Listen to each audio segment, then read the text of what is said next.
ayo mafaranga yaragiye kugutangirwa ni uko wari uri kuvugira uwitwa Rugana Intwari? Yego rwose. Ikibazo cya Rugana Intwari se giteye gute? Rugana Intwari ni umugabo wabaye umugabo wa Pastor Mutesi, atandukanye n'umugore witwa Harriet. Diri igendanye no gufata Rugana Intwari akajyanwa kwa Sarongo kuvurwa, kuko bavuga ko bagiye kumuvuza icyitwa uburemba. None ageze kwa Sarongo, ibyo bamushyizemo bindi byamuteye kumujyana kumuvurira ibyumba ahitwa mu Barangi, bamwerekeza ahitwa muri Uganda. Ubu Rugana Intwari akaba aherereye ahitwa Rwamwanja, hafi y'inkambi yitwa Rwamwanja. Uwo Rugana Intwari ameze nk'ufungiranye cyangwa ararwaye? Impamvu ni iyihe rero? Uyu Rugana Intwari impamvu afungiranye, umva ukuntu bimeze amakuru ahari, nuko Slim Jesus. hari undi mugabo witwa Rugana Intwari ari nawe No, wikomeza itonde. Iyo Rugana Intwari avuzweho, uwo muryango wose uhita uzura umugara. Mbibutse ko n'impamvu yo kwicwa no gutegura ibyo byose ari impamvu ya Rugana Intwari gusa. Please rero witonde, ugende gake. Keremasi ugende gake. umva Niba hari n'imwe none se ni impamvu ya Rugana Intwari gute? Ezekiel, umva mbanze nkubwire. nareke mvuge. Wari wambona vizavi Ariko nigeze muvugiramo. hari isano ufitanye na Rugana Intwari? Niba urajya kuzira Rugana Intwari, Ntega amatwi, nk'uko wowe ubwawe nta sano ufitanye na Pastor Mutesi, niko nanjye nta sano mfitanye na Rugana Intwari. Kuba navugira Rugana Intwari utari kubasha kuba yakwivugira, ni nk'uko nawe washyizwe hano mu mwanya wa Pastor Mutesi atiyiziye. Rero ibyo ntubinzize, ureke mvuge ukuri kw'ibyo bari kumbaza, utuze baguha umwanya nawe uze kuza gusubiza. Ibyo nujya kumbaza ibyo wangiza umuvugizi, none se we ninde wakugize umuvugizi wa Pastor Mutesi? Ezekiel, reka tureke guhangana. Uwo muntu uravugira afite umuryango, nawe ufite uburenganzira bwo kuza kuvuga. Na Pastor Mutesi nawe uvugira afite umuryango. Ntabwo ari ikinege, afite bashiki, bafite n'ababyeyi. Nawe Pastor Mutesi afite none se Pastor Mutesi afite basaza be. Uneza amatwi? none se Ruku Pastor afite Wemba, akagira uwitwa Patrick, sinibuka neza. Abo bose arabafite. Kuki ari we waje kutubera Ezekiel, wibanda nk'umuvugizi wa Mutesi. Ndi nk'umubyeyi ubona ibyo mwakoreye Mutesi kandi wagerageje no kubaganiriza. Ntabwo ndi umuvugizi, uri kubyumva? Iyamba ntagerageje kukubwira ngo sigaho ibiri gukora, uri kwangiza umuryango, wari kunkandana. Naye byo kungira umuvugizi, sindi umuvugizi. Abo nabo bazivugira mu gihe cya nyacyo, ntabwo bazavugira hano. Reka nanjye ngusubize. Nanjye rero ndi umugabo wamenye amakuru y'ibyakorewe Rugana Intwari, ariyo mpamvu kumuvugira byamuhereza amahirwe yo kuva mu maboko y'abamufite. Sibyo? Niba mu minsi yashize buri kantu yarafungiwe icyaha cyo gufunga umuntu adafite ubwo burenganzira, na Pastor Mutesi inzego zidukurikiye zaba ziri hano zimubaza izina ry'uwitwa Rugana Intwari ja, ari nawe nsiriri y'ibintu byose. Ibyo kuvuga Mutesi bindi byo ntacyo bitwaye, ariko kuba narashyomotse nkagana ibigendanye n'inkuru za Rugana Intwari, icyo ngicyo nicyo cyatumye kirirwaho ibiguzi no kugira ngo nitwe. Wabyumvise Clemence? Ndambakubande Korode. Umva Ezekiel, ikindi cya kabiri, Jihamba bari harimo abagabo batatu. Yego, Godfather araza kumuhamagara. None se Ezekiel, genda gake. Ayo mafaranga yaragiye kugutangirwa ni uko wari uri kuvugira uwitwa Rugana Intwari? Yego rwose. Ikibazo cya Rugana Intwari se giteye gute? Aha, bo bari cyo mu nyumva ntive imuzi n'imuzingo.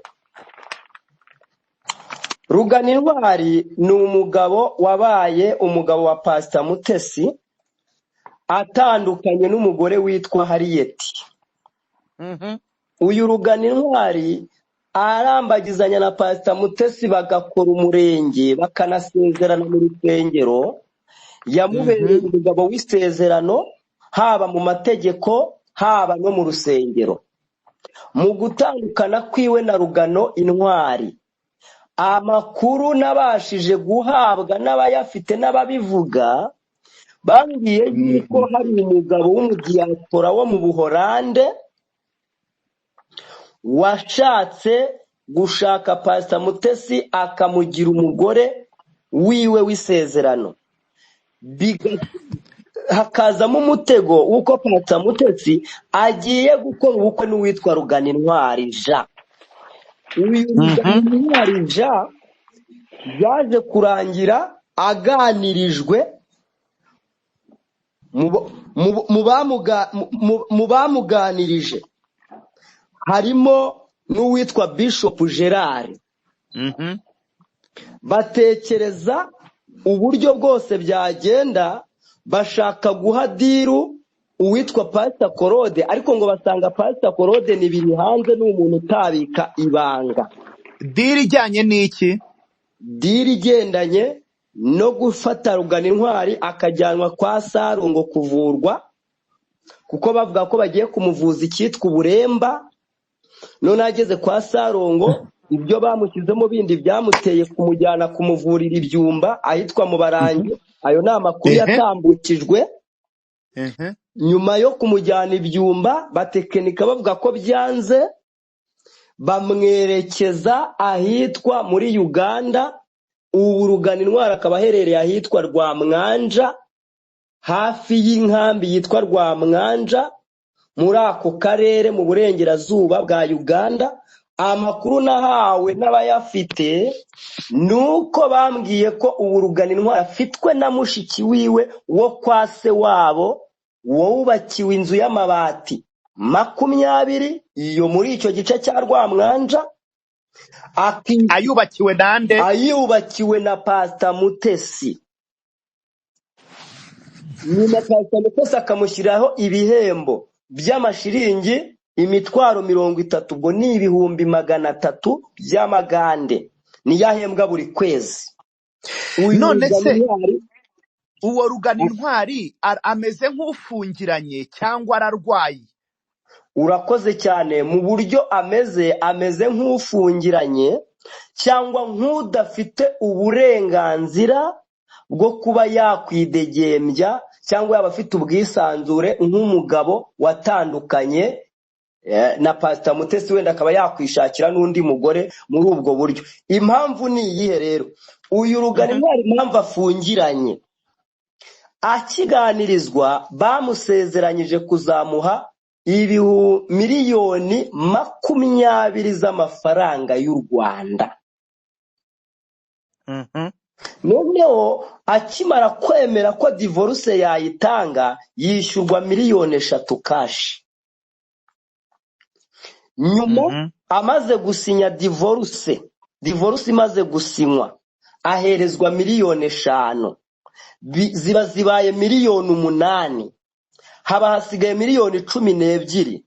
Bahita bakina iyo diru yo kumurangiriza muri iyo tekinike diru yo kumurogesha no kumushyiramo indi myuka itandukanye kugira ngo bamuheze za 12 miliyoni zasigaye. Noneho rero binjira ku ruhande rw'umuryango we bawukinisha inkinamico yo kubereka yuko arwaye uburemba atarongora. Uyu Rugano Intwari warwariye uburemba kwa Pastor Mutesi afite umugore witwa Harriet ufite abana babyaranye na Rugano Intwari. Mutesi ko yatangaga indezo kuri uyu Harriet. Uyu Harriet ko yigeze kuza gukora ikiganiro kwa Pastor Claude ku Ikaze TV Rwanda, yarangiza agahita ahamagarwa agaterwa ubwoba akanasabwa kuvuguruza ikiganiro, bakanamubwira ko inkunga yo kumuha indezo yo kurera abana ba Rugano Intwari hagaritswe. Ko nageze kuri umwe mu babyaye umwana wa Rugano Intwari muri batisimu, umwana wa Rugano Intwari witwa Olivier, akambwira ko kuva igihe Rugano Intwari yatandukanye na Mutesi atazi minerevare yakwishyura uwo mwana ari uyishakaho. gute haza amakuru yo kuvuga kuri Ruganintwari mukazana izindi nzitwazo ngo twavuze nyababyeyi ngo twavuze ibiki? Ruganintwari muramushakaho iki? Mumutsimbira iki mwamugaragaje ubundi intambara zose zikarangira? Noneho hanyuma Ezekiel reka uretse gato reka mbanze nkubaze utaranjijisha. Okay, uvuze ko Ruganintwari aba kwa mushiki we wo kwa se wabo. Yego. Uvuze Yego. None se uwo muntu uvuga ufungiranye ubana na mushiki we wo kwa se wabo afungiranye gute? Murakoze. Erega ushobora no gusanga uwahawe diri yo kugira ngo anyice, ushobora no gusanga ari wahawe diru yo kugira ngo abe ari we ugira uruhare rwo gushaka ahashyira Ruganintwari. Halo? Turakumva. None se ibyo bintu byose bya Ruganintwari nibyo byatumye Mutesi gushakira umudokiteri? Yes, ndagusubiza ngo yes, nongere mvuge ngo yes.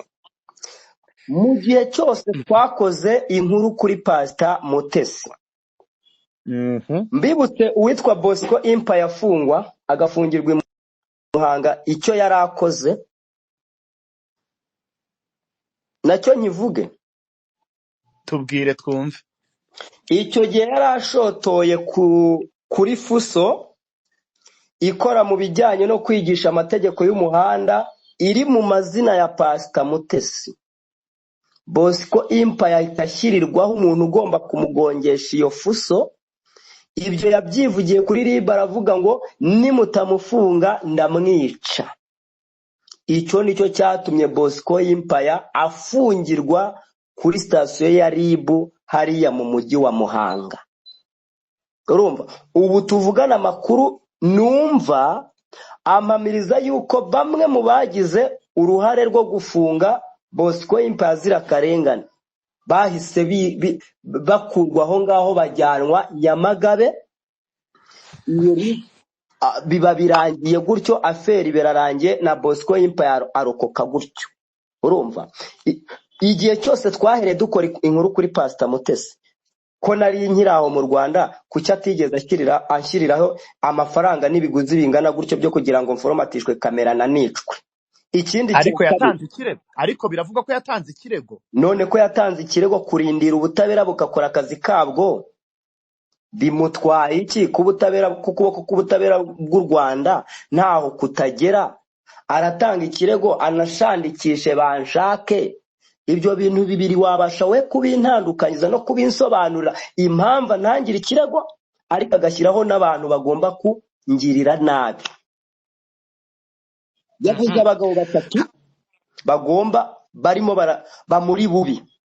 Umugabo wa mbere Ezekiel Rukundo ni uri ku ruhembe, ari wowe. Yego.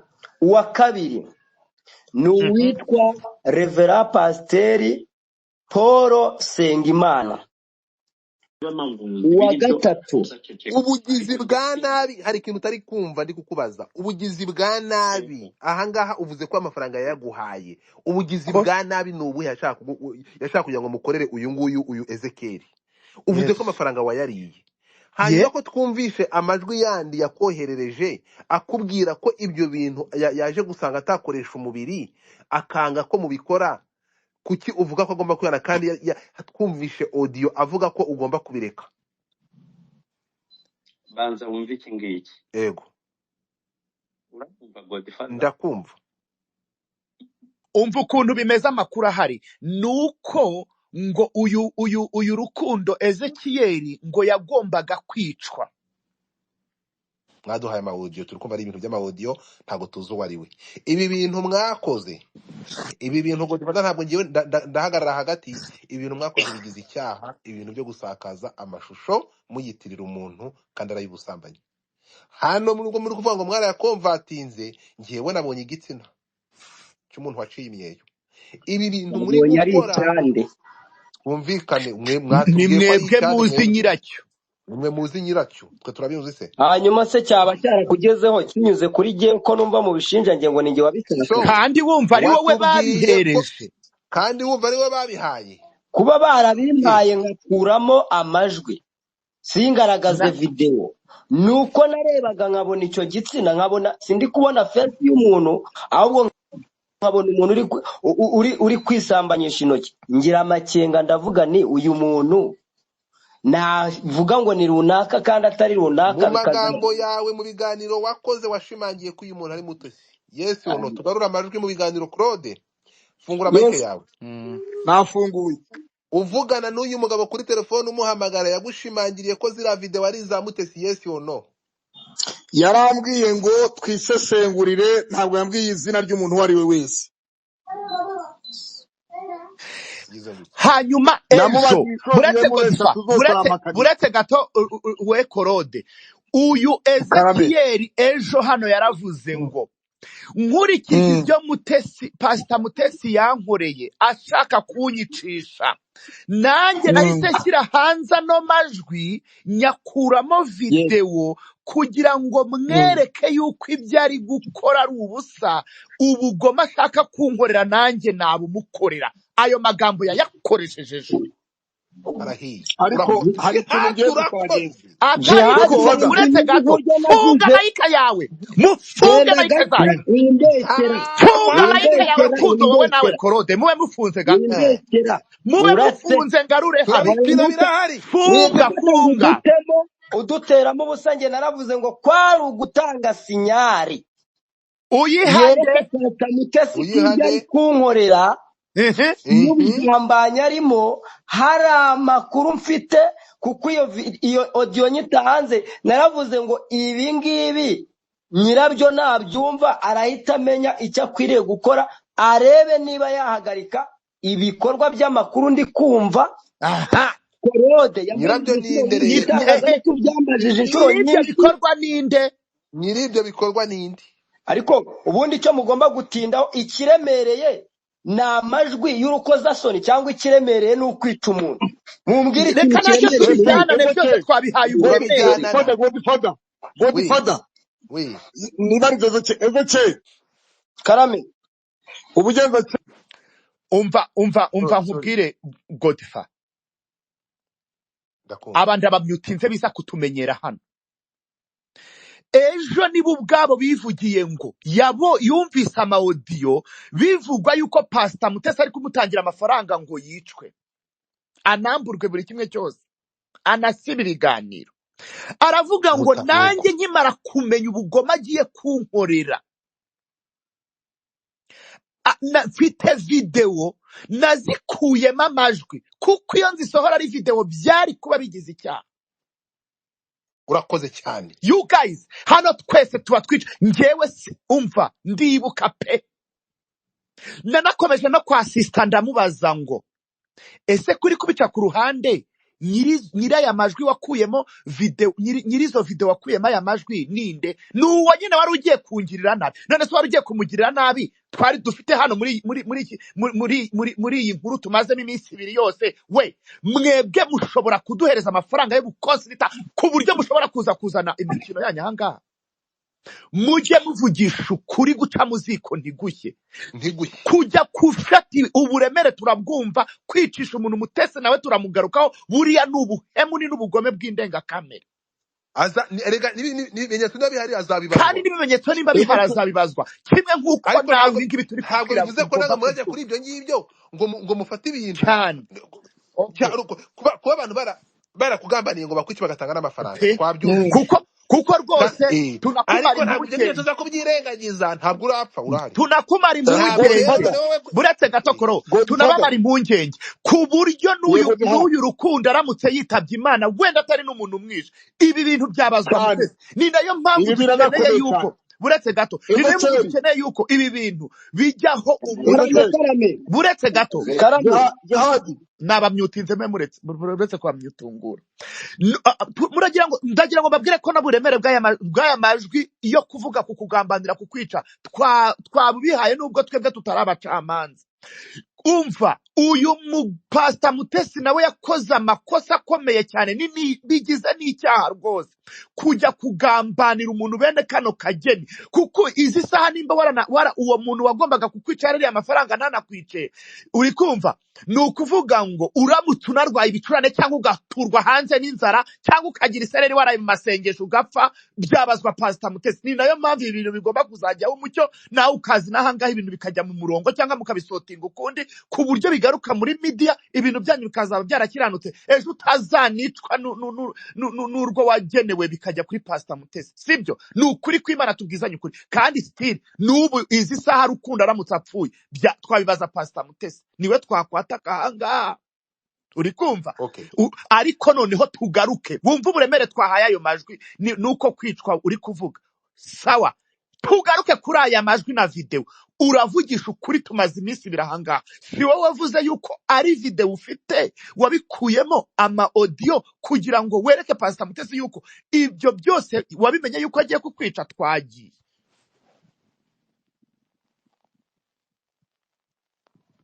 Ezekiel kutavuga naje. None se icyo mushaka mbabwire, murashaka ko mbabwira iki kindi? ariya Ko majwi mwanyimye washyize hanze umuntu ukubitisha uretse gato wamubazanira, ko uretse gato kaze ngo maze muri aya magambo atarababwira reka tubyoroshye agahita Ezekeri yigendera. Ezekiel muragira ngo ahindure iki kuri ibyo bintu koko? kanga usabe ikintu kimwe. Ezekeri, impamvu twari dutegereje uyu muntu wagomba kutuzanira uyu munsi niyi. Ezekeri, tubwire.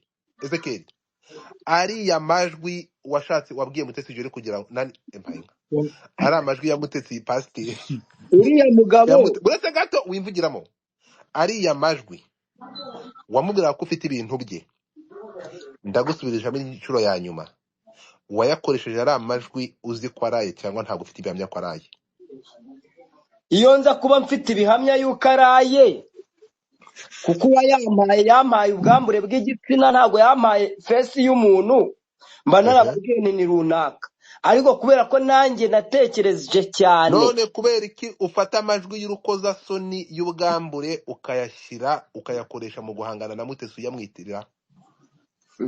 ntabwo nigeze nyamwitira, nashyize amajwi hanze. warayamwitiriye kuko uza kumusubiza waravuze ati reka nze nshyire amajwi hanze mwereke ko mfite ibintu bye. Erega ndi kumva icyo mwahaye uburemere ni amajwi. Ntabwo nzi niba Mutesi ntacyo tuza gusimbuka. Abanyarwanda nakubwiye yuko n'ikintu kijyanye no kwicwa rwose byavuzwe, twabihaye uburemere. tukaza gutinda kuri aya majwi. Ejo mwishimiye umuntu yitwa Karame.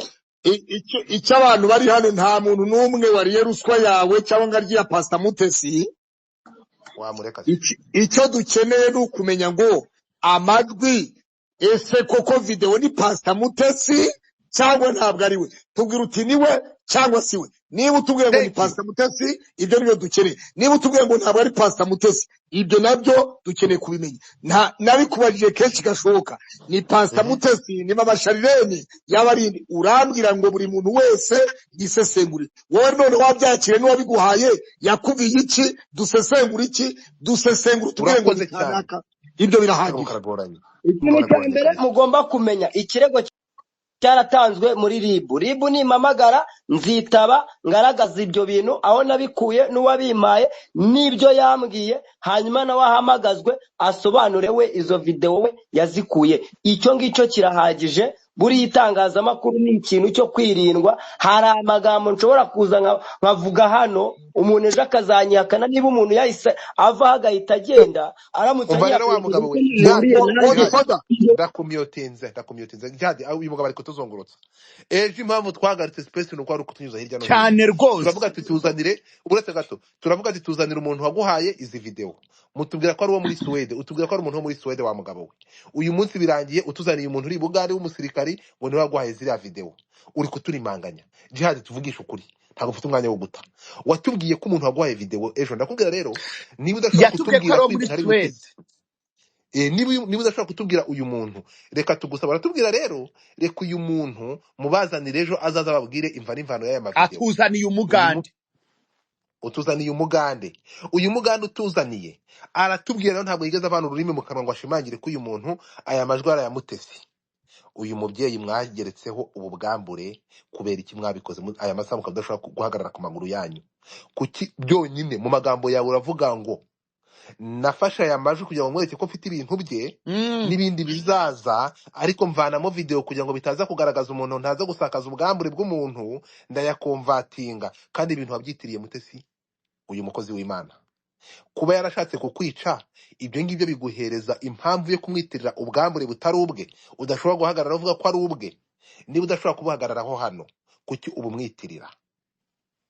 Twumvikana ikintu kimwe, ko umuntu yarakoze icyaha ntabwo bivuze ko agomba gukorerwa ibyaha by'iharabika n'isebanya. Turi kumwe? Hagarara ku maguru yawe ushimangire ko ubu bwambure n'aya mavideo ari aya Mutesi, umukozi w'Imana. Ibi ngibi numara kubihagararaho, urasigara urwana no kubisakaza muri media kuko bigize icyaha. Ntabwo nibuze kuzaga kugira ngo ugume kuri space inze ry'iminwa nkubwire ngo urabona ibi bintu byo gusakaza amashusho y'urukozasoni ukabishinja umuntu, ibi ngibi wakoze bigize icyaha, uzabiryozwa. kandi murumva yuko aya majwi yanageze ku ma platform acuruza aya biriya bivuye. Godfather, Oui, ndakumva. icyo wagize jewe ndacyumva kandi gihanye n'agaciro 100%. Twese tugira amavideo, tugira amakamera, tukagira ama YouTube, tukagira video tukeditinga cyangwa se gufatirwa ukarihuza n'irindi. Mu by'ukuri abantu benshi bazi ko ndi ikibazo kuri Pastor Mutesi. Jewe nkunda Mutesi n'umutima wanjye wose, ariko nkanga amafuti ya Mutesi, nanga amafuti ya Ezekiel na Mutesi, bombi bafitanye amafuti. Niba Ezekiel yarafashe video runaka akaeditinga agahuza ijwi iyo ritangira mwese wongera urikire Godfather, ijwi ritangira ryitwa wumva ko ari nka Pastor Mutesi, byagera hagati ukumva si Pastor Mutesi, byajya gusoza ukumva ni Pastor Mutesi. Hari cyo bita kweditinga ijwi cyangwa se mo kimwe. Ezekiel natubwiza uko ati jewe ntatinye ibihamya ari buduhe, ni nabyo niba Mutesi yaramureze nibyo azashyikiriza na ribu, tuzatura abahamya yuko twabyumvise. Natubwira ati jewe nasohoye video bisanzwe gutyo gusa, ntabwo ari Pastor Mutesi, cyangwa mo kimwe amajwi na ya Mutesi uko mwayumvise. Kugira ngo tuve hano twataye umwanya, buri muntu wese hano afite umwanya, mu by'ukuri afite ibyo atakaje, afite ibyo ari gukora. Ntabwo turi hano kurengereza Ezekiel, ntituri hano kurengera Mutesi, twese turarengera inyungu z'Abanyarwanda. Turi hano no kugira ngo twese turarame, turebe mu kirere, nta muntu umwe turebye mu maso. Ari Mutesi yakoze amafuti, akora ibigize ibyaha, ari Ezekiel nawe nuko bimeze. Bose rero niba Mutesi yuze, Ezekiel atubwiza ukuri. Okay, Ezekiel fungura mic yawe nkubaza ikibazo. Byoroshye. Uretse gato, Ezekiel ari ya majwi, oya ziriya video wavanyemo amajwi ukayasakaza, niza Pasteur Mutesi, ntabwo ari ijambo ni oya cyangwa yego? Ejo warabimwibarije arangije arakupa aragenda. Uretse gato, ntabwo nzi impamvu mushaka kunkuramo ijambo rivuga ngo naye cyangwa saye. Sinzi impamvu mushaka ijambo vuga ngo naye cyangwa saye. Muri ribu nzamwitaba muri ribu. Ibindi bya hano ku itangazamakuru no. Hari impamvu natangiye nasohoye amajwi nkahisha uwo muntu. Ndabizi neza ko bizagera mu butabera, bizasobanukira aho ngaho. Icyo abanyamakuru mushaka kumenya ni iki? Murindire ubutabera buzabibamenyesha, urukiko umwanzuro uzafata ruzababwira, ibyavuye mu iperereza byose bizamenyekana. Ari nyir'ubwite yaraje ntiyemeza ko amajwi araye, ari uyu mugabo yaje avuga wavuze yuko yaguhakaniye. Uretse gato, umugabo yavuze ko yatanze amakuru akuburira ngo udapfa. Aya majwi yayakwepye, yavuze ko atayaguhaye, kandi wowe ukuyamushinja ko yaguhaye. Uretse gato, nguyu umugabo ibintu yavuze, umva hano. Reka nkwibwire umunyarwanda akanshuma azahura n'ibibazo, nzamushyira hanze. Umva twagiye reka tugaruke noneho impamvu yahaguruka uhaguruka dogiteri. Uretse gato sha kanyakine ndebe niba nano byumvikana. Kugira ngo numara gukorwa n'isoni, kuko nk'uko Bibiliya ibivuga, avuga ko ibyo bintu yaje umutima wamukomanza akabivamo. Ni ukubera iki wowe uvuga ko mwabikome asaba imbabazi kandi hari audio yakohe hari bazo uyu mugabo ikibazo bazo umeze ntabwo ni ndende. Ezekiel, ni ukuvuga ngo ibintu hano turacyafite impamvu ebyiri. Wanze gushimangira ko aya majwi cyangwa ziriya video za prono na kiriya gitsina wowe uri kuvuga ko mvatinze atari ibya pasiteri. nanze kubishimangira. Niba wanze kubishimangira kankubwira ikintu kimwe rero kankutangariza iki kintu. kuko ari wowe uravuga Manza ko wumve, manza wumve, ufite wowe manza ubwawe. wumve. Niyo mpamvu space turongera tuyifunge jiha. Kuko niyo mpamvu twafunze space y'ejo. So ni ukuvuga ngo niba udashobora kubishimangira neza waranze kubishimangira gahunda iteye itya. Turakumenyesha ko gufata amashusho y'urukozasoni n'amashusho y'ubwambure ukayasakaza mu ruhame ibyo bigize icyaha. Kuba Mutesi yarashatse kukwicisha cyangwa kukugirira nabi ubihuza gute no gushyira ubwambure bwe hanze cyangwa gushyira ubwambure ukabumwitirira ukabishyira hanze niba atariharabika? ariko muzi ko mwigiza nkana munasetsa. Yaba we mwaramwihamagariye, yaba uyu mugabo nawe muramwihamagariye, yaba Ezekiel nawe muramufite. Ibintu ko byagejejwe mu bugenzacyaha, mwaretse bizava mu iperereza, twese ko tuzahamagarwa tukitaba. Ubundi bindi mushaka hano ni ibi. Reka tusabe Uyu mugabo yabibwiriye yuko ari we reka ngusabe wahisemo ikintu kimwe mbere ko kumushyira murekura. hanze. Reka ngusabe ikintu kimwe. Ezekiel gufata amashusho y'ubwambure ukayitirira umukozi w'Imana ngo urimo guhangana nawe ibiri gukora bigize icyaha uzabibazwa. Hagarika. Ntabwo mu gihe iperereza manza ntega amatwi. Ibi ngibi ndi kubikubwira kuko ibi bintu ni harabika. Gufata amashusho y'urukozasoni ukayasakaza muri media uvuga ko ari ay'umukozi w'Imana, ukavuga ko ufite video zayo uri gutanga audio n'ibindi uzabishyira hanze, ibyo ni ibikangisho ni harabika. RIB kurebe. Amajwi twumvishe ya Mutesi umukozi w'Imana atanga amafaranga ngo baguhotore cyangwa bakuniga n'inkari. Ibi ngibi turatabaza tuvuga ko uyu musore Rukundo naramuka agize icyaba Mutesi ibintu uzabibazwa. Hagarika ibyo bintu. Jihad, hari ikintu ufite wongeraho? uko nguko bivuze niyo conclusion nanjye nari mfite. So naho kuza ahangaha Claude, ibi bintu aha hantu ibintu bimaze kugera hamaze kuzamo ibigize ibyaha byinshi cyane hagati y'impande zombi. Turi kumwe ku buryo twebwe ibi ngibi tugomba no kwivana amaboko yacu, inzego zikabyumva. I Bugande murumva ko hamaze kuzamo abantu abanzi ba leta, ibigarasha mwabyumvishe. Ibi ngibi uko uzatera intambwe umenye uko bitwara. Ariko tugaruke hagati yawe, ibyo uri gukora kuri Bugande ntabwo uri kure. Gufata amashusho ukayitirira umuntu w'umubyeyi ukavuga ko ari ubwambure bwe ari kwitoba ari kwikinisha, ukabifata ukabishyira mu mbuga. Twabikurikiye ubyihereza Claude. Ibi bintu uri gukora bigize icyaha, bazaguha bene wanyu. Ibi bintu bazaguhana. Ndavuga Ezekiel ndakubujije ibintu uri gukora gaba sigaho. Icyo ni icyambere. Hanyuma Mutesi nawe niba uri kunyuba cyangwa uza kumva kino kiganiro, gutanga amafaranga gutanga amafaranga ngo ucecekeshe umuntu nubwo waje kwisubiraho mu magambo uvuga ko utakibikoze, kuba hari audio ubivuga niyo wasohora icumu bihakana. Ibi bintu ugomba kujya ku karubanda ukabivanaho urujijo, kuko uyu muntu aramutse agize abaye n'inkunguza akiyahura ibi bintu wabiryozwa. Niyo utabiryozwa n'itegeko umuryango uzabikuryoza, kuko hari amajwi avuga ko ushaka kumugirira nabi. Ibi bintu wakoze, ibi bintu bigize icyaha. Ibibazo wagira n'umuntu ntabwo washyira amafaranga ngo agirirwe nabi. Sigaho. Na chat urazifite.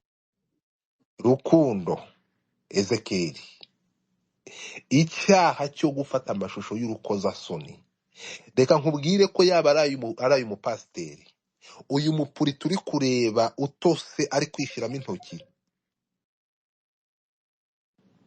ibi bintu ari kwishyiramo intoki, ndagutangariza nkubwira ko yaba ari Mutesi pasiteri yaba atari we, ntabwo ufite yewe n'iyi sura ye yabigaragara ubifite.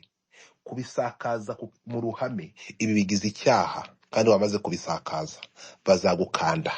Ibi ngibi uzabiryozwa. icara ubizi ko ibi ngibi uzabiryozwa. Gufata umuntu w'umubyeyi ugafata ubwambure bwe, yaba ari uriya mukozi w'Imana yaba atari we, nubwo uri kuvuga ngo warabikomvatinze usakaza amajwi, keretse niba uyu musirikari twabimenye kubera wowe ukimara kubitangaza byagiye bitugeraho. Tubumvikane ikintu kimwe, kuba warabikomvatinze ukabyohereza abandi bitari converted cyangwa bitari whatever, amajwi akaba n'amashusho ari hano abantu babifite, kandi wamaze gusakaza mu gihugu cyose ko ari iby'umukozi w'Imana, wamaze kumwangiririza izina mu muryango we no mu muryango nyarwanda, ibi wakoze wamaze guharabika no gukora ibiyitwa isebanya n'iharabika, ibi bigize icyaha ingi bazagukanda. Ibi ngibi ntabwo ufite ahantu uzabihungira. Ibi ngibi byo icara hamwe utuze ugenda ubizi. Waharabitse umuntu, amajwi yaba araye cyangwa ataraye. Ahangaha turamagana abantu basakaza amashusho y'ubwambure, ntabwo bikwiye. Ibi bigize icyaha gihanwa n'itegeko riri muri gazeti. Iki ngiki cyumvikane. Eskize wakoresha kuba yarashatse kukwicisha, kuba yaratanze amafaranga bagukande, ntabwo wagombaga gukora ibigize ibyaha nawe gusakaza amashusho yamwitirira y'ubusambanyi. Hanyuma tugaruke gatoya rero, ikindi kintu ntabwo ngiye nta miyaga kiramo, tugaruke ku gatoya kuri conflict nk'abantu twabateze amatwi.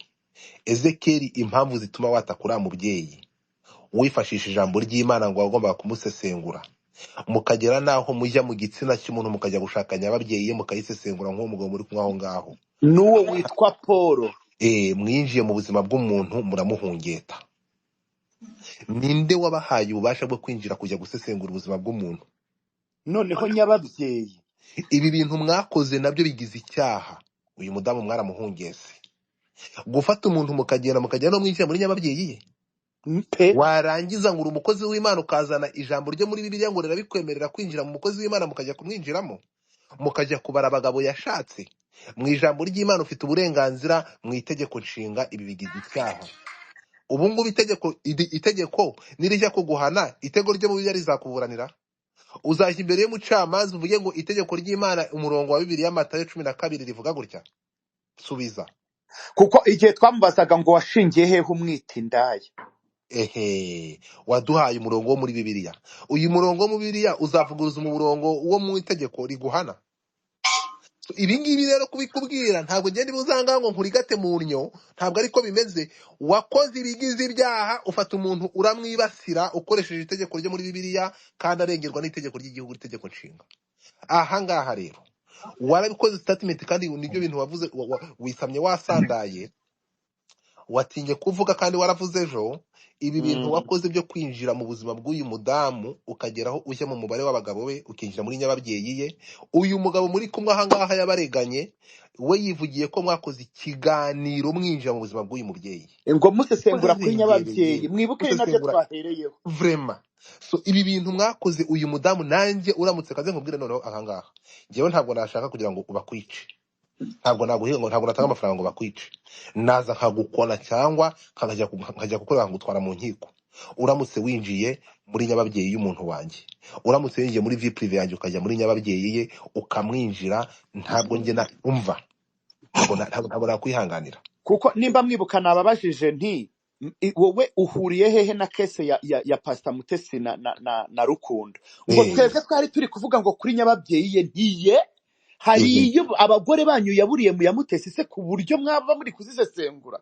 Iryo jambo mwibuke ko je nari babwiye, biratangaje pe. Ahangaha ndakurikira, uretse gato, ahangaha uretse gato, ahangaha ngiye kurangiza gutya, sibyo?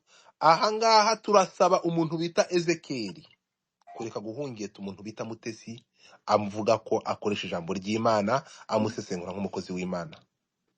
Uriya mbere yuko aba umukozi w'Imana no kwisanga muri ibyo bintu muhuriramo by'Imana, uyu ni umunyarwanda ukeneye uburenganzira nk'abandi banyarwanda bose. Ndahamagarira igitsina gore guhagarara ku gitsina gore kigenzi cye, mukamunamuraho uyu muntu umwinjira muri nyababyeyi akinjira muri vie prive ye, ngo kuko bahuje umurimo. Nta hantu Bibiliya ivuga ko ugomba kwinjira ku mukozi w'Imana ngo mwibasire kuko mukora umurimo umwe. Ibi ndabyamaganye.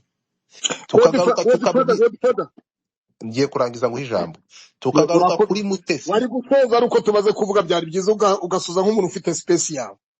Okay, ngaho vuga ndasoza. Icyambere ndagira ngo urarama urebe mu kirere ntureba hasi urareba amano yawe. ehe Mutesi yagiye kuri channel yitwa Sinayi TV aravuga ngo Dominique ngo jewe ngo nagize ikibazo cyanye ababyeyi njya kwivura house kwa Nyirinkwaya ngo nyuma dogiteri anyohereza ngo kumuhima njya kumuhima kuri Rubefu. Ibyo ni ibyanye ababyeyi Mutesi yivugiye nk'umuntu wabivugiye kuri social nashake media. uretse gato Yego. nashake uretse no kuyivuga nashake aba yarayerekanye kuba Hanyuma yabivuze dufite uretse gato Claude wowe kukinya amajwi se kandi dutari yarashyize hanze. uretse gato my brother Kukinya amajwi kandi dutari yarashyize hanze kukiwamamaje nawe ayo mazi. manza wumve Yego. Yego. kuba umuntu ashobora kujya gushyira ubuzima bwe hanze siko bimeze uretse gato ya ku rukundo uretse gato rukundo nyumva Nakuvise. kuba we ashobora kujya gutanga ubuhamya. Tuzi abantu bajya gutanga ubuhamya bavuga ko bafashwe ku ngufu, barongowe, bakorewe ihohoterwa, siko bimeze. Yego. Uramutse ugiye ukabifata ibyo bintu ugafata ubwo buhamya bye ugashaka kuba umukubitisha, uba ugiye gukora ibigize ibyaha. Yego. Umvikane kuba Mutesi yaragiye akabivuga, ntabwo uyu ngo ashobora kuza ahanga ngo uyu munsi noneho abifata bikoreho ibiganiro ariko bimukubitisha. Cyo twumvikana cyo kimwe mu bintu ko bimeze, siko nziza kubyumvikana. Mutesi ashobora kuba yabivuze muri context ari gutanga ubuhamya, siko bimeze. Uyu nguyu akaza akabikoresha muri context ya harassment. Ibintu bibiri bitandukanye, size tubyumvikane neza cyane. Ngiye kubahereza uretse gato, ngiye guhereza urugero. Aya majwi dukinnye ahangaha nonaha. Yego. Aya majwi nyakinnye ndashaka guhereza urugero. Uyu nguyu yarasakaje, siko bimeze. Ese gode ngiye nyakoresha uretse gato nkoresheje amajwi nkubaza nti uretse gato excuse me cyongozi, wowe wakinnye ayo majwi wumvise wowe ugenekereje wumvise amajwi arayandi mu gutangira wumvise uretse gato genda gato. Uyu nguyu yafashe amajwi, aya majwi tuyakoresheje tuyamagana, bitandukanye no kuyasakaza. Turi yego ahangaha turi kwamagana tukavuga ati ibintu ntibikwiye. Kavuga nti wowe wasakaje aya majwi kugira ngo ataza kuyitiranya, akavuga ati amajwi naya, aya majwi nayande. Yego. Turi kumwe ndakuva cyane. Aya majwi ko agize ibyaha, aya majwi ko adakwiye, aya majwi wasakaje nayande. Yego. Seze kubyumvikana. Nako aho ndakumva cyane. Icyo gihe ntabwo ngiye banyasakaje kandi turimo kwamagana. Hari ukwamagana urimo kumva, hari no gusakazana ibintu bitandukanye. Gupublicita no kurya no muri iki kiganiro nyumva neza. Muri iki kiganiro tukarangiza tuvuga tuti ariyo mpamvu dushishikariza abantu kujya twumva ikiganiro bakakirangiza. Tukarangiza tuvuga ngo aya majwi turayamaganye kuko arimo gusebanya nkuko muyumvishe, kandi mukasebanya abayasakaje muyasakaza muyitirira umuntu runaka. Turi kumwe Claude rero. Uyu mudamu kuva nabaho uyu Mutesi namwumvishe ejo. Uzo muhaye nimero. Ejo mpamagara hano mu Busuwisi. Simbizi. Kuba umuntu yaraje ejo rero agashyiraho video, reka twemere ko aya majwi ari nayo y'umudamu by the way, ari aya Mutesi. Urambesheye. Mioche ya Mike. Reka mabwire ikintu mbibutse. Mufunge ntacyo Clementine kabone niyo ngiye abari we wayitanze. Reka twemere ko aya majwi ari umukozi w'Imana. Kugira ngo bashyire impunye yo Claude kugira ngo barumve ikintu bayumva n'itegeko. Reka twemere ko aya majwi uyu Rukundo avuga ko afite n'ama video yayo. Reka twemere ko na video yabigaragara ari ya Mutesi. Ura mu pasteur. Yego. Na video uyu nguyu Claude, uyu nguyu Ezekiel akaba ifite na video agaragara no mu maso hano hose. Ndamutangariza ko bitemewe kuyasakaza. Ibyo ndabyumva cyane. Turi kumwe rero tukavuga tuti ikosa rya mbere wakoze no gutangaza aya majwi n'amavideo ukavuga ko byonyine gushyiraho amashusho cyangwa n'amavideo y'ubwambure y'umuntu ibi bigize ibyaha mukabisakaza. Nayo tugisigaye dufungira amazi ubwayo. Aha, reka tugaruke gato ya rero. Ahangaha ntabwo Claude rani Ezekiel warwanye intambara nabi, uyirwana ukora ibigize ibyaha. Ntabwo wagombye gusakaza aya majwi n'amashusho. Umvikane ikintu kimwe. Mutesi kandi ndi kurwana nazo ntinze gukingura. Mutesi ibi bintu wakoze. Umvikane nanasoza. Mutesi wakoze ikosa ryo gushaka gukora revenge ku bantu baguhungese, ugatanga amafaranga abantu bagirirwe nabi. Ariko ntimwema ijambo rya nyuma. ugiye gupfa. ntabwo mwari Ijambo rya nyuma agomba kuvuga ni ukutubwira waguhaye ariya majwi y'ubwambure yitirirwa Mutesi, wanze kumuvuga. Ijambo rya nyuma uzavugira mu rukiko. hari icyo nshaka kukubaza Godfather. Ndakumva. Muvuze kuri Ezekiel gusakaza ayo majwi n'ayo Yego. mashusho, ese gusakaza bihera kuri nde? Ubundi bihera kuri Ezekiel wabyakiriye byaravuye kwa nyir'ubwite? Reka nkubwire uko twabibwiye. Reka tubibwire uko twabibwiye ibyo bintu. Uburetse gato. Social media ni iki? Na WhatsApp ni social media. Uwabyifashe ni Ezekiel. Iryo tegeko rizabirebe. Urakoze. Ntabwo aho ngaho bakubwira ko hari icyaha gihana mu hari abasakaje barimo wowe, ariko wowe niwe wanabizanye ku mihanda, niwe twabimenye bwa mbere turi kumwe. Hakaba na ba nyiri kubifata hagati ya bombi babiri bazareba niba uwabyohererejwe n'uwabifashe uwabitanze bose itegeko rifite ikintu ribavugaho. Ntabwo ngenda umucamanza. Tugarukire rero dusoza iki kintu. Jihad, fata ijambo rya nyuma. Njyewe ikintu nababwira nkurikije ibi bintu by'aba bantu ahantu byahereye, Yego. njyewe niyo nubwo muvuze gutyo nanababajije muduhe ikintu Pastor Mutesi yaba yarabakoreye, kuko iyo twumvise igihe cyose, kuko hari imyaka igiye kuba imyaka ingahe bro? Uyu muntu yakoze iki kidasanzwe ku buryo hari n'uwagiye kuri YouTube akavuga ngo nzamuvuga paka apfuye. Jihad duhereye kuri Claude ngo yamusabye ngo Claude buretse Godfather buretse gato ndi mu bantu baje rindira nanga kuntu muvugira mu muntu rero iki. Ariko niyo mukaze kutubamba mumeze nkaho muri ntawe uje kubabamba ahangaha, muri kutubamba. Rindira nyine wowe tegereza tuvuge. Muratubamba iki? Jihad wowe gukora kuri The Dynamic ko sesengura ibiganiro.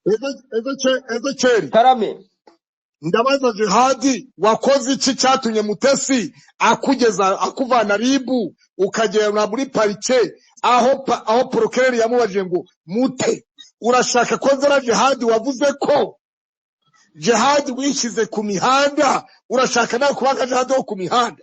Jihad wari wakoze iki Mutesi cyatumye kujyana ribu ukagera muri parike? Jewe ubwanjye n'umuhamya wo kubihamya.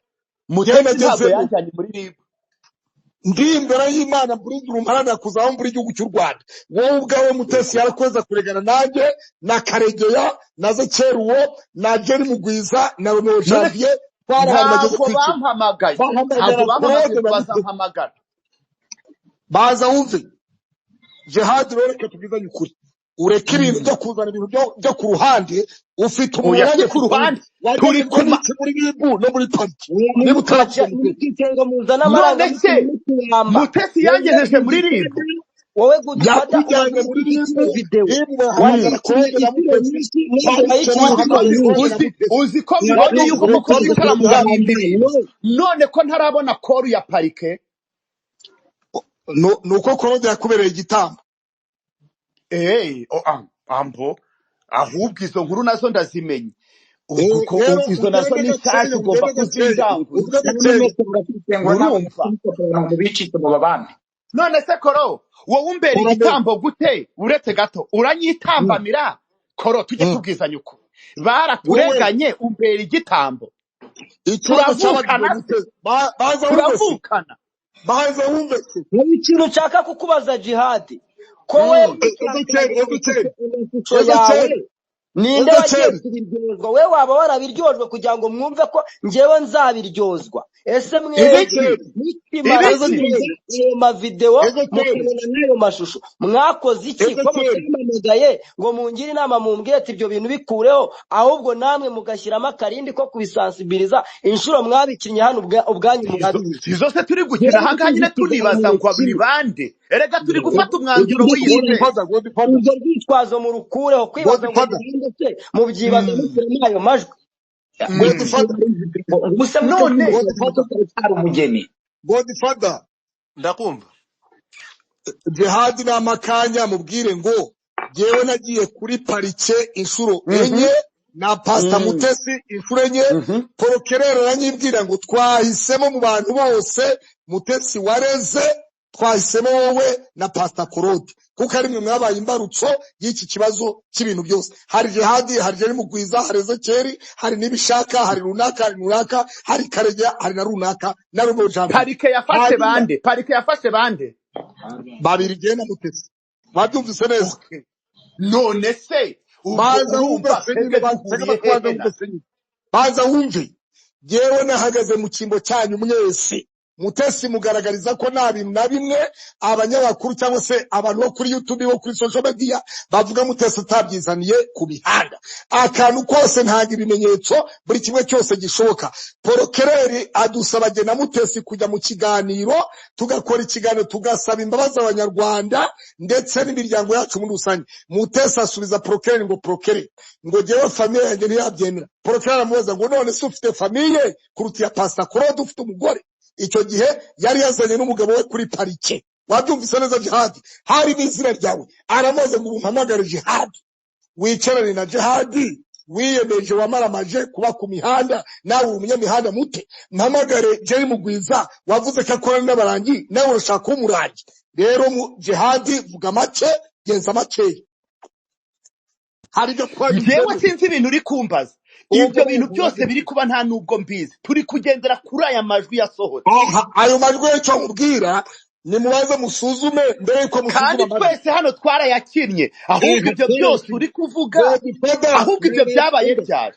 Nibiba ngombwa ngo dutumire space yejo, umva ngo dufata niba ngombwa dutumire space yejo, atuzane umunyamategeko atubwire gukina amajwi, atubwire no kugambira kwica umuntu no gutegura kwica umuntu no kubigambira. Ese ibyaha bingana bita? Azatuzana umunyamategeko kuri space.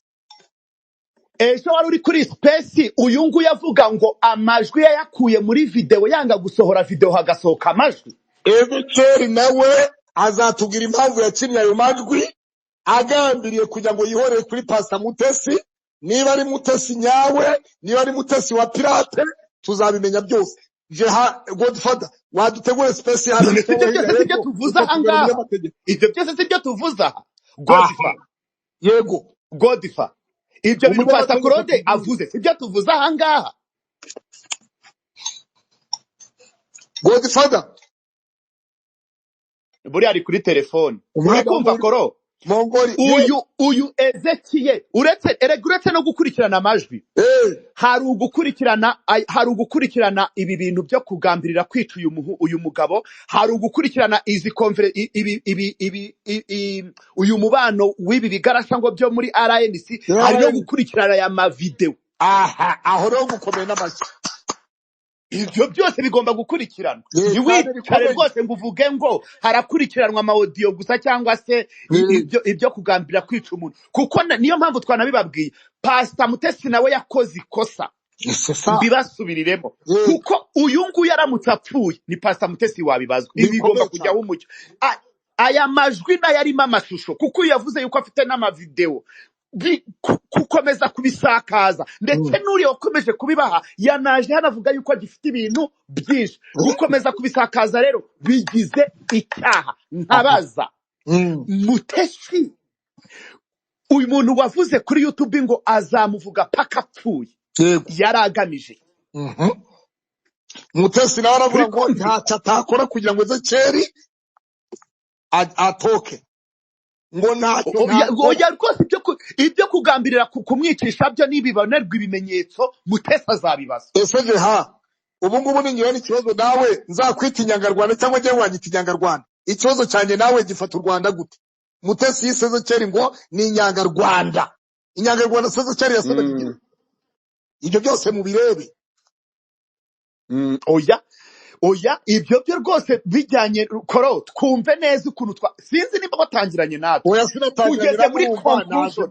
None se tuzajye tuvuga ibintu tuze ducumbikire nk'hariya ntitwashyigikiye ibyo Pastor Mutesi yakoze. Nta nubwo twashyigikiye ibyo Ezekiel yakoze. Ndetse n'ibi bintu by'ibigarashi ntabwo tubishyigikiye. Bose yaba Ezekiel yaba Mutesi hawe mpagaranye nawe nzahagarara mu none turi ndarabe ndebe mu kirere. None se reka nkubaze uribwira yuko uyu kujya gutanga amafaranga kugira ngo uyu Rukundo Ezekiel yicwe bigize icyaha, uyu nawe gusakaza amashusho bigize icyaha. Ibi byo by'ibigarasha ni urundi rwego. ndaje ngo screenshot igiye mu kanya mu gikari cyanjye Mpereza ndaguha screenshot za Mutesi ariko ndabishyira hanze. Ntabwo dukwiye kubika amabi, dukwiye kubika ibyiza, ariko ibi tukabivuga. Ahubwo nkashaka kubaza iki kigarasha muri kuvuga ngo yari umu escort wa bande wa Deo Nyirigira, yari umupasiteri witwa Deo Nyirigira Mbarara. Kugeza ubu rero jewe niko mufata, niko muzi, ntabwo arahinduka, sidamenya niba arahindutse. Aho rero mugomba nabyo kubisobanura. Erega twebwe ntabwo turi mu rukiko, jewe nabivuze turi mu rukiko, ntabwo turi mu rukiko, ababishinzwe ariko mwumve, reka ariko koro tubwizanye ukuri guca mu ziko ntigushye. Yego, abantu batatu uyu Pastor Mutesi yavuze ntibamuzengereje imyaka 2 nimba atari 3 ishize. Abantu batatu twese muri social media wibwire ko tutajya tuvuga kuri Mutesi, ariko uzi umuntu uvuga umuntu kuva kuwa mbere kugera ku cyumweru, wowe icyo wakwifuza kumukorera ni wakimukorera, uretse yuko biba bigize icyaha. Twese turi abantu. Mbwira ukuntu nk'aya mavideo ufite abana bakaba bari kuyatega amatwi, abantu bari kuvuga ngo nayawe, urumva abana babifata gute n'umuryango muri rusange? Tujye tubwizanya ukuri. none se wowe niba uvuze ngo naya Mutesi, je nkaza kavuga ngo ariko ndumva amajwi atari aya Mutesi, cyangwa jihad ukavuga ati amajwi se ya Mutesi, ndakavuga ngo ndumva ari Mutesi bimutwaye iki niba amajwi atarayiwe yabashya yarura iki? Tubwizanye ukuri. Icya kabiri, hanyuma uri kuvuga yuko ari aya Mutesi, we kuva kuwa mbere kugera ku cyumweru arashya yarura iki agamije? Icyo gihe rero baca umugani ngo kayicwa iva mu kanwa kandi ka nyirayo. Niba Zekera avuga ko amajwi ari aya Mutesi n'amashusho, ubwo icyo gihe azi ko ari aya Mutesi, twe ntabwo tubizi. Kabiri, aha rero nanjye naca umugani ugira ngo umuntu ashima ko yari umusaza ari uko arutse imvi, ndakubwiza ukuri uremewe. Ese Mutesi yagiye ndahari ntari This represents God Jihad. Uri kumva? Tujye tubwizanya ukuri. Niko koro, nimba ibintu byose nturi muri abo batatu ariko bari kuvugwa. Ndamutse ndimo rero ntabwo ndabimenya, buriya amaherezo azabimenya, tuzamenya ni bande. Erega buriya nubwo turimo turavugira ku ntuze hano ku mbuga nkoranyambaga, ariko igihugu iperereza ryo rifite uko ribifata. Tuzamenya ko twavuze kuva yuko Mutesi yatanze ikirego, uyu Ezekiel nawe yaba yaratanze ikirego kuri ubu bugambanyi yaragiye gukorerwa. Reka iyo umuntu yatanze ikirego ubundi ntabivuga, Ezekiel ngo yaba yaragitanze ataragitanze, tuzamenya ngo biriye bituruka he bivahe. Ariko icyo navuga cyo ni kimwe mu by'ukuri, ntabwo ntibikwiriye ko Mutesi yitirirwa ibintu bitari ibyiwe, nta nubwo bikwiriye ko Mutesi aba umwicanyi ngagambanire kwica n'icyaha cyane bikomeye rwose. Icyo kintu uvuze rero nicyo. Ubwo rero abantu bari kubikora barimo abo yavuze bastopinge basigeho. Igihe kirageze yuko ibintu bivibwa imuzi. Kuko twumvise n'abadogiteri mukorana, twumva n'abarangi bose mwagiye mucamo cyo kora none hade baguhaye amakuru kubituto Theo Sabira yararibye gukubituto. Umva Godifa vayo dusoze space ndibaza icyari kituzanya hacyarangiye. Ariko uyu umuntu Ezekiel yatubwiye wamuhaye amajwi, uriya mugabo yayahakanye. Uri kumva nawe agutavye mu nama hangaha, yahakanye ari amajwi, yayahakanye. Kandi Ezekiel yatubwiraga yuko arayuriya mugabo w'umudogiteri. Ese we dogiteri muraziranye koro?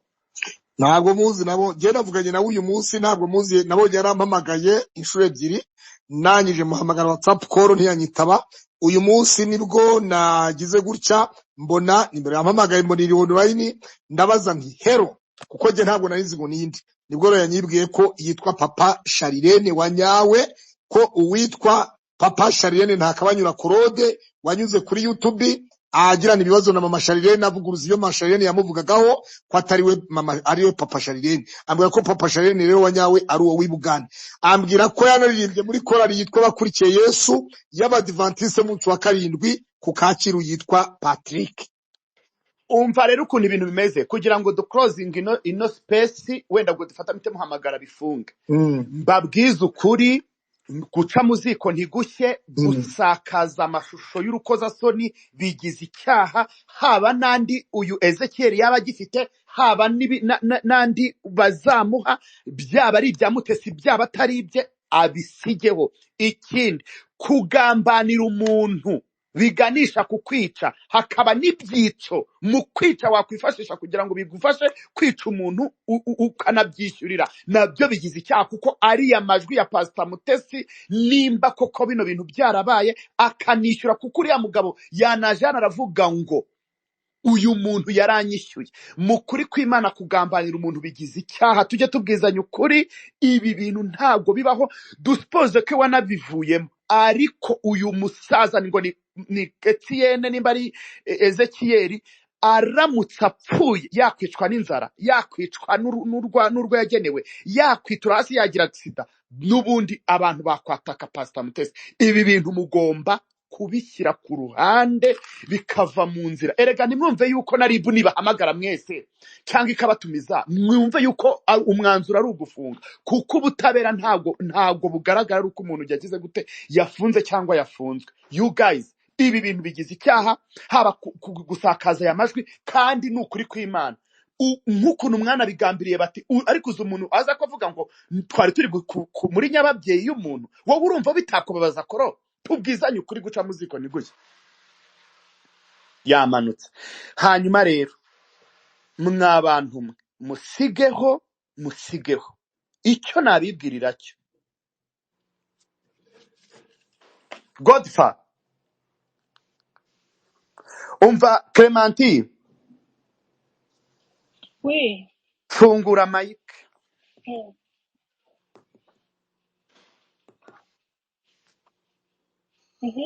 Wagira ngo mvuge Aba bagabo, uyu mugabo ngo ni Pastor, uyu nguyu Ezekiel muraziranye? ntabwo muzi. Ariko Claude muraziranye? Claude wenda muzi. Okay. Hagati yaba uwavuze kuri YouTube ngo azavuga Pastor Mutesi paka apfuye ninde? Ni Ezekiel. Ndagira ngo nkubwire no muri iyi shu y'aba batatu Claude ntayirimo. Nubwo ari gushaka kubyivurungutamo, ariko agomba kumenya ko aba bantu njye nababuriye nababwiye ngo mwirinde aba diaspora cyangwa abandi bantu bari hanze bari kubaha amajwi na Ezekiel ubyumve, bakaza bakabashaka kubakoresha mutazi ibyo bari kubakoresha. ahangaha mada hari umudiaspora wigeze wumva muri iyi nkuru? Nyine abo bagandi niba ari abadogiteri niba ari abaki, nabikubwiye ngo bino bintu bariya ntabwo ari abadiaspora, bariya ni abaminisipora. Nonsense. None se abadiaspora, umuntu uri Buganda ahindutse umudiaspora ati? Ubwo Ezekiel yahindutse umudiaspora? umudiaspora mu Rwanda, none se ari mu Rwanda. Reka Ezekiel, so reka ibintu twakomeza kubyivurugutamo jihad, kandi nawe ndagira ngo tubishyireho umucyo tubirebe, sibyo? Dufashe umwanya uhagije hano. Godfather, Ko ntacecetse mwarace kumvugiramo. Ndakumva. sorry. Icyo nasabaga Clemence, Yego. nk'umuntu uri mu ruhande rwa Pastor Mutesi Prudentienne, Clemence urize, ndakuzi, urasobanutse kandi ufite n'ibyo usobanukiwemo. Tugusabe ube hafi ya Pastor Mutesi, ube umujyanama we, ujye ureba ikintu, baza ureba ikintu mbere yuko ikintu kibaho. Ubwo utari iki kintu ndabona ari cyiza, cyangwa nk'ubu wakubaza Clemence, wakubaza ngo waba waramenye ko Pastor Mutesi yatazi ibiguzi byo kwiceza cyangwa kumugambanira ngo agirirwe nabi, waba wari ubizi? Icyo ni kimwe. Ngakoro reka mbanza nkubwire izo screenshot zose muri guhererekanya muri no kuvugaho. Yego.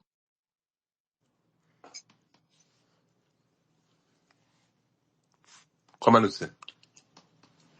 Ntabwo mbizi. So anyway, ngaruka madam.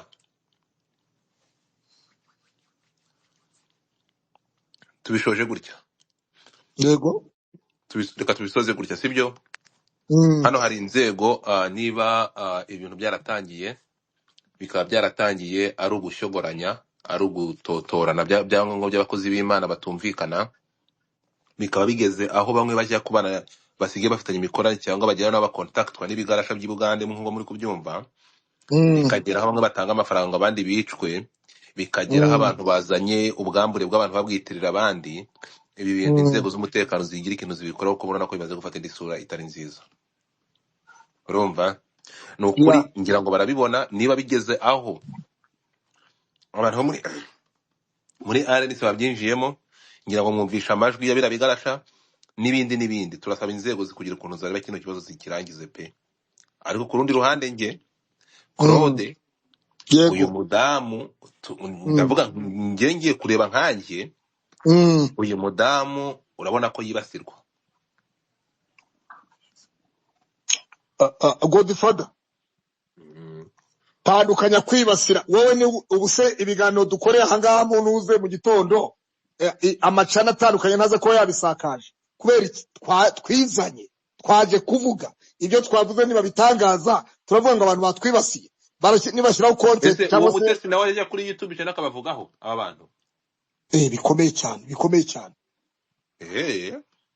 Uramutse urebye screenshot z'amakomanteri Mutesi yanditse muri channel ya Ezekiel, yita abantu imbwa, yita abantu ibici, ibicucu, ibigoryi, avuga Paul ko yarongoye ngo yari umusirikare, ngo yari umusirikare w'inkotanyi, ngo mu bigogwe, ngo umuguryo atayinda umukobwa, ngo akagira gute ibintu nk'ibyo byose. Uramutse ubirebye Godfather, nawe ubwabyagutera wahuma amaso ukifuka mu maso. Ibi byose Mutesi nawe arahatwika kuri channel yiwe, akoresha email yiwe, akoresha email yagira neza TV. Ibintu tujye tubivuga mu kuri, tujye tubiza abantu kuri. Ntabwo Mutesi ari miseke igoroye. Niba atekereza kugambira kwica abantu, umuntu w'umwicanyi ntabwo akwiye gutura mu bantu. Icyo ni icyambere. Kabiri, Ezekiel Rukundo ntabwo gusakaza amajwi n'amavideo y'umuntu no kumuhimbira biramutse atari byo, nabyo ntabwo byemewe. Ibyo nabyo ntabwo bikwiriye umuco nyarwanda. Usibye n'umuco nyarwanda, ibikwiriye n'umuntu uwari we wese. Mugira umunsi mwiza.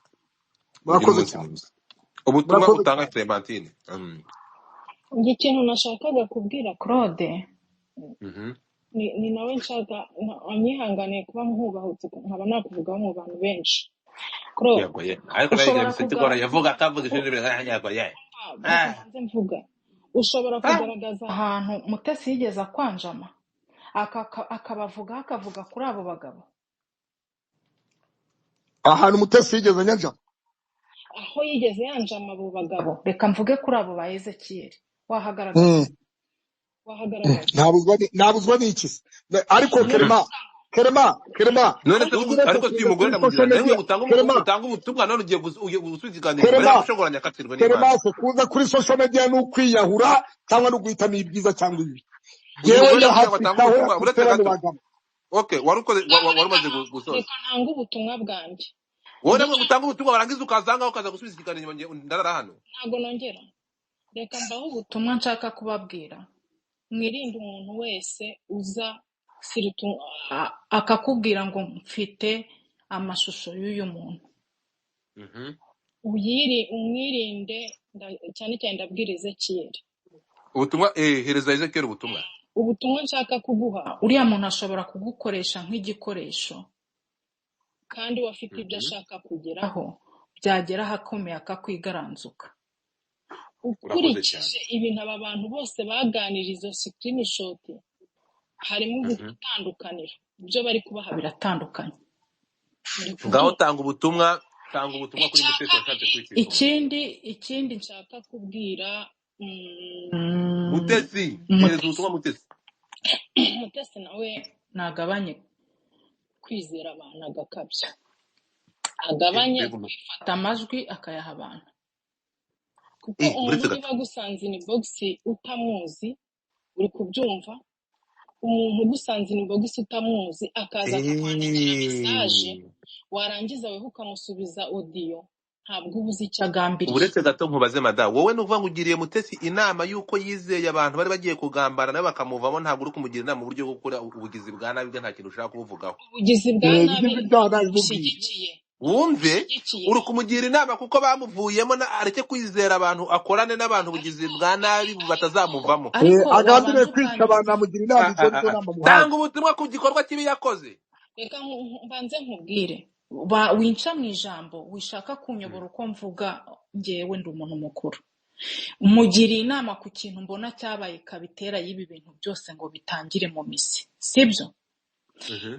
Inama ya kabiri mugira iyo umuntu akwanjamye wiyambaza amategeko kuko iyo utiyambaje amategeko umuntu ari kukwica mu mutwe wirotuvu nawe ugiye gukora ibyaha birimo kwihorera nk'ibyo none uri yakoze. gukora iki hano kutamugirira inama ngo nawe yubahirize inama y'iki wowe ko ahangaha se turi mu mategeko ko wowe waje aho ni ukuvuga ntukagira inama ibintu udashobora gukora.